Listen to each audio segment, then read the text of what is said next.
ฮัลโหลสบายดีทุกคนมื้อนี้จะพามาเรียนพื้นฐานในภาษาจีนง่ายๆเข้ามาเริ่มกันเลยหวอหวอค่อยยกตัวอย่าง我们都是朋友พวกเขาล้วนแต่แม่นหมู่กัน你ตัวอย่าง你叫什么名字แปลลาวเจ้าชื่อหยังถ้าลาวผู้ชายยกตัวอย่าง他是谁ลาวแม่นไผ认识รู้จัก我很高兴认识你ยินดีที่คอยรู้จักเจ้า看เบิ่ง你看什么เจ้าเบิ่งหยัง现在ตอนนี้现在几点ตอนนี้จักโมง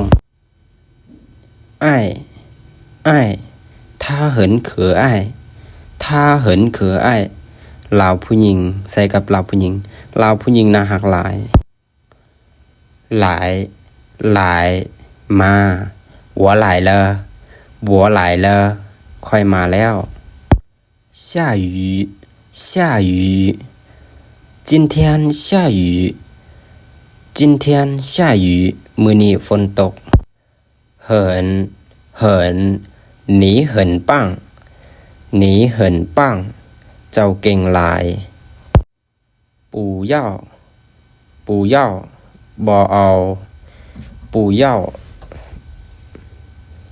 不敢บ่กล้า不行บ่ได้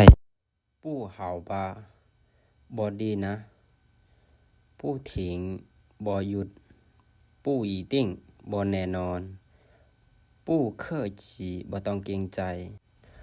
不三不四บ่เข้าท่า不在乎บ่สนใจ别这么认为อย่าคิดแบบนี้别害怕อย่าย้านโอเคสุดท้ายนี้ก็อย่าลืมกดไลค์กดติดตามเพื่อเป็นกำลังใจให้เด้อไผที่ยังบ่ทันกดไลค์กดติดตามขอขอบใจที่รับชมและติดตาม